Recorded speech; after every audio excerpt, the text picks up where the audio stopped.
This is TV18 and you are watching CNN IBN.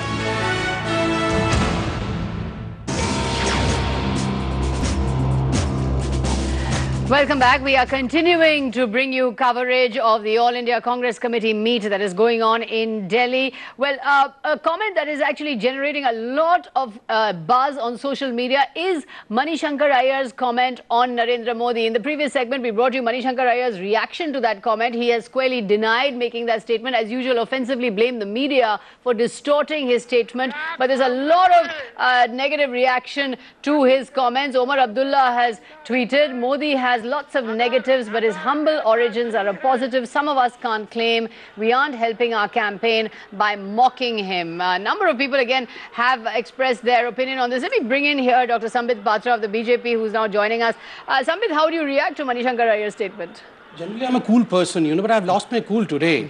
I'm baffled by the audacity of this man. Please excuse me for calling him this man, because the way he behaved with Pallavi Ghosh right now, she's a lady after all. And whatever statement, whoever might have twisted it, but is this the way you react? Secondly, this is the language of a feudal lord. We have seen on the stage of the AICC meet today, when a mother whispers something to the Sahjada, and then the Sahjada controls the crowd. Is this the way the party moves?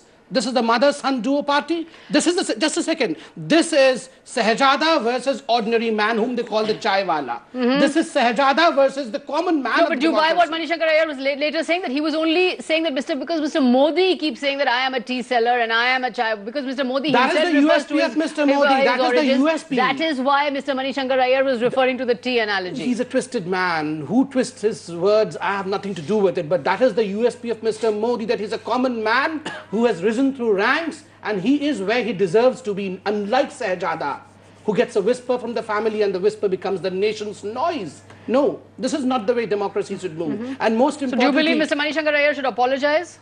Apologize? Who cares for what Mr. Manishankar Aiyar says? He's after all the one of the politicians of the Congress. About 5 days ago, he was giving an interview and saying that Congress would be the party which would be sitting in opposition in 2014. But is the BJP going to demand that he apologize for what he said about Mr. Modi? Definitely. He should apologize. The way he has behaved, the kind of words he has said, it is not mocking Mr. Modi, it is mocking the democracy of this country. So he is mocked against the democracy of the country. There are already a lot of tweets which I'm picking up from Anurag Thakur, from Anant Kumar, from Rajiv Pratap Rudy, who also gave a I wonder if we can scroll out some of those tweets.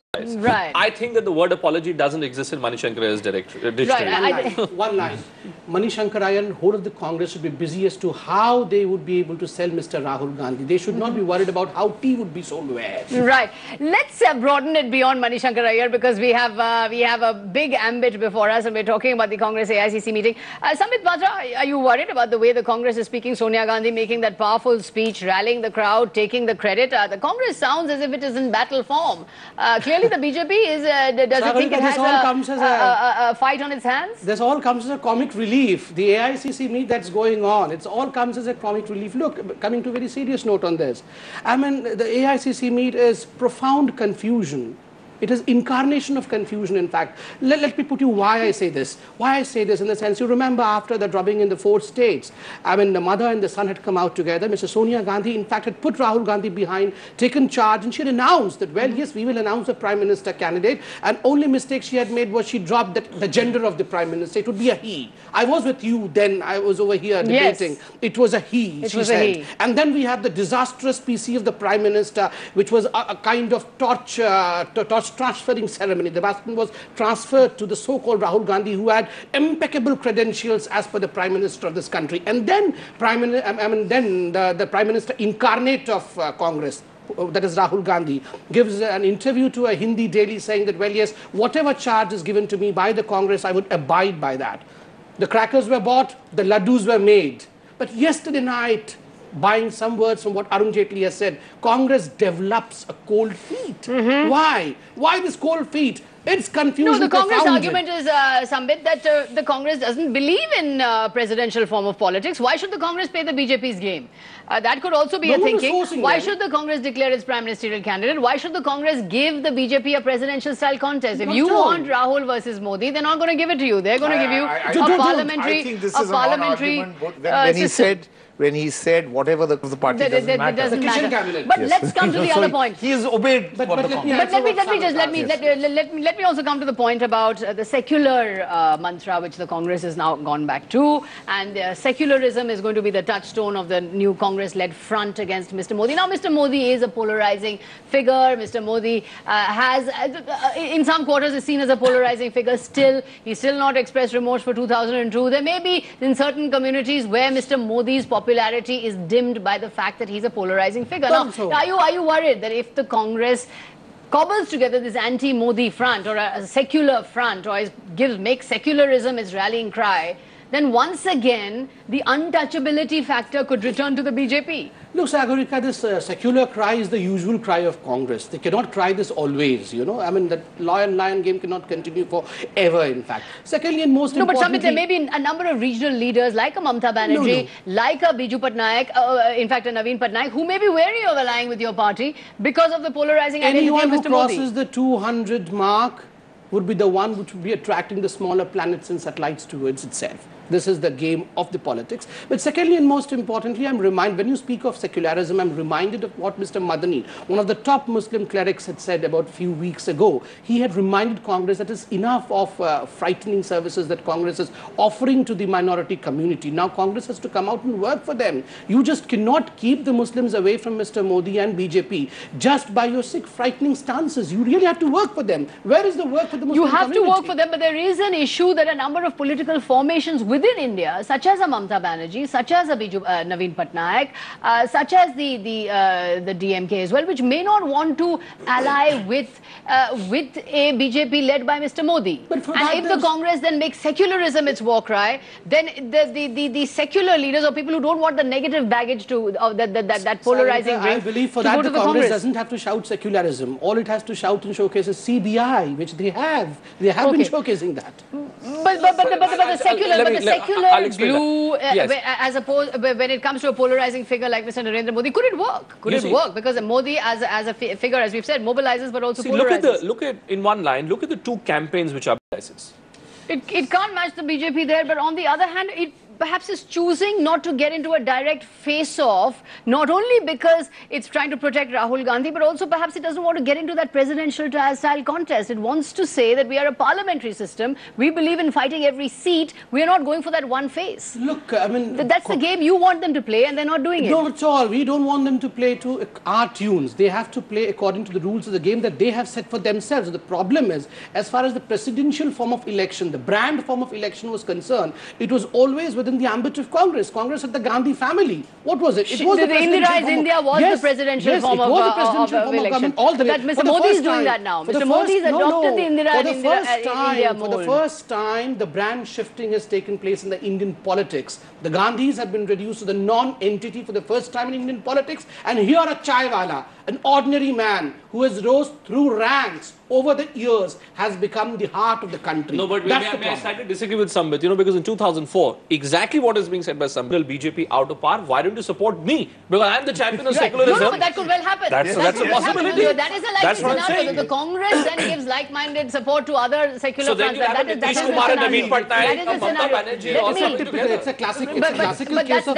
That's another reason why not declaring a political candidate for Prime Minister makes sense, because you have a very forceful Prime Ministerial candidate. He's very forceful, he's dynamic, he's full of bombast. That's Mr. Narendra Modi. Now, that's not ideally a personality who can win friends and influence people, because every chief minister in India today has a giant ego. So so the point is, to be that unassuming character, to be a kind of take everyone along, be a harmonizing character. Mr. Modi doesn't come across as yet as that kind of a person. He's very much a one-man show. So by not declaring a Prime Ministerial candidate, again, the Congress could be making it easier for allies to join the Congress. Not at all. I believe you have to have a declared Prime Minister candidate in order to have decisions, in order to have power, in order to have the country going ahead. But a very dominant personality could put people off. Not at all. Look at the way Jayalalitha has already rebelled. The kind of instability. Jayalalitha has already made it clear that she's not into an alliance with you. The kind of instability the Indian economy is facing right now. We need a man who is decisive. We need a man who is dominant in development. And the kind of secularism we were comparing, we had a showcase secularism and we had a developmentally inclusive secularism. Look, in fact, most of the people know of the fact rightly that Gujarat is a place where the Muslims are most protected right now. There is a place which has not seen a second communal violence after 2002. Look at the speech which was made by Mayawati. Just look at the speech that was made by Mayawati on Welcome back. We are continuing with our coverage of the AICC session that is going on at the moment. We're going to bring you all those speeches that are scheduled. Rahul Gandhi about to speak in an hour's time, we're understanding. But we are at the end of this particular leg of our broadcast. I'm going to ask my panelists who have been holding fort with me since early in the morning to give their concluding remarks about what has been playing out today. First, Badshah Sen, who has been here since dawn, tracking every speech and every move of that has happened so far at the All India Congress Committee. What do you make of the deliberations so far? Do you see a new resolve in the Congress emerging from the kind of speeches that have been made? No. We saw a very strong speech by something. Once he has spoken. Because otherwise this is just a reiteration of what the party has done over the last 10 years is not good enough. But from the point of view of the BJP, Sambit Patra, the fact is that the Congress seems to be, as Sonia Gandhi says, battle ready. They are going to fight this battle. They're going to take the battle to your door. They're going to make secularism their war cry. They don't have a prime ministerial candidate. They're going to go for a parliamentary style of campaigning, and they're going to harp on their various schemes, the RTE, the Forest Rights Act, the NREGA, everything. So are you slightly daunted by what the Congress might bring to the fight? Not at all. This is a classical case of the captain abandoning a sinking ship. And whatever cry they may make of a battle... No, who's the captain who's abandoning the ship? The captain is Rahul Gandhi, who could have easily gone into the ship and tried his best to save it. But the captain says, no, let this You believe go he's down. in fact abandoned the ship? Yes, he has abandoned the ship before he could have taken charge of the ship. And the ship is sinking. Everyone knows. Even Mani Shankar Iyer knows that. So everyone knows that. So why should we be worried? If anyone should be worried as to how... So you believe it's a sinking ship and there's nothing that Rahul Gandhi can do that can actually rescue it? He's totally abandoned it. The mom has whispered in his ears, please son, be safe first. Be safe rather than let sorry. The ship go. Is that the message we're coming, that Rahul Gandhi shirking responsibility? Look, Janardhan Dwivedi summed it up aptly. He said that is there any debate on who the leader will be if there is a need for the Congress to appoint its prime ministerial candidate. That luxury is certainly there with the Congress party. I think what you've seen is that Sonia Gandhi and Manmohan Singh have given us a picture of what they believe has been done by the UP and the Congress party. But I think the most critical part of this day, this Friday, will be when Rahul Gandhi takes the stage. We are still looking ahead to that speech by Rahul Gandhi. That is when we will know what the big idea is for the Congress as it goes forward. Very quickly. 10 seconds. Very subtle observation that I made. Look, the whole speech, the whole plenary session was about claps and applauses on the name of Rahul Gandhi. But when the poor Prime Minister spoke about the achievements of UPA, there was no restlessness, in fact, among the Congress cadres. Right, we're going to have to leave it there. We're looking ahead to that speech of Rahul Gandhi. That is when we will know what is next for the Congress party. That brings us to the end of this leg of the programming of our special coverage of the AICC session. Lots more on the other side of the break.